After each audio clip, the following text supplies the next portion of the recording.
નમસ્કાર, આપ જોઈ રહ્યા છો સ્પાર્ક ટુડે ન્યૂઝ। છોટાઉદેપુર જિલ્લાના પાવી જેતપુર તાલુકાના કદવાલ ગામ પાસે પંચાયત માર્ગ મકાન વિભાગ દ્વારા જર્જરિત સ્લેબ ડ્રેન તોડવાની કામગીરી કરવામાં આવી રહી છે। પાવી જેતપુર પંચાયત માર્ગ મકાન વિભાગના અધિકારીઓએ મુખ્ય રસ્તા ઉપર કોન્ટ્રાક્ટર પાસે પાકું ડાયવર્ઝન બનાવ્યા વગર જ સ્લેબ ડ્રેન તોડવાની કામગીરી કરતા વાહન ચાલકો મુશ્કેલી તેમજ સ્થાનિક લોકોને પણ મુશ્કેલી ધૂળની ડમરી ઉડતી હોવાથી બાઇક ચાલકોને આંખમાં ભરાઈ જાય છે। અધિકારીઓ એસી ચેમ્બરો છોડીને બહાર નીકળે તો એ જરૂરી બન્યું છે। પંચમહાલ જિલ્લાને અને છોટાઉદેપુર જિલ્લાને જોડતો મુખ્ય રસ્તો છે, જ્યારે 50થી વધુ ગામો આ રસ્તાથી જોડાયેલા છે।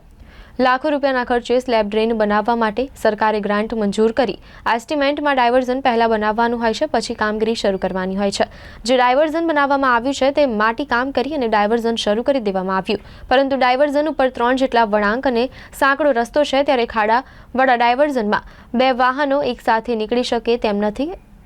એસટી બસ અને ભારદારી વાહન પસાર થઈ શકે તેમ નથી। છોટાઉદેપુર જિલ્લાના પાવી જેતપુર તાલુકાના કદવાલ ગામે આ જે નારું બનાવે છે એ નારામાં જે ડાયવર્ઝન બનાવ્યું છે એ કાચું બનાવ્યું છે। મુશ્કેલી પડે છે આમાં કાચા રસ્તાનું માટે પૂરણ કરવી જોઈએ અને વ્યવસ્થિત રસ્તો બનાવવો જોઈએ। આ પાવી જેતપુર તાલુકાના કદવાલ ગામ છે। આ જે નાળાનું કામ અત્યારે ચાલુ છે, આ ડાયવર્ઝન બનાવેલા છે, એ ડાયવર્ઝન હાલ કાચું માટીનું પૂરણ કરી અને ડાયવર્ઝન બનાવ્યા છે, પરંતુ ડાયવર્ઝન પાકે પાયે હોવાથી બસ બધું અંદર આવે એવી અમારી માંગણી છે। અને અમને ત્યાં ચોકડી ઉપર ઉતરવું પડે છે અને બારોબાર ત્યાં ચોકડી પરથી બસ છે, સરકારી બસ છે, ગમે તે મોટા વાહનની અવર જવર માટે બહુ તકલીફ પડે છે। એમ અકસ્માતનો ભય રહે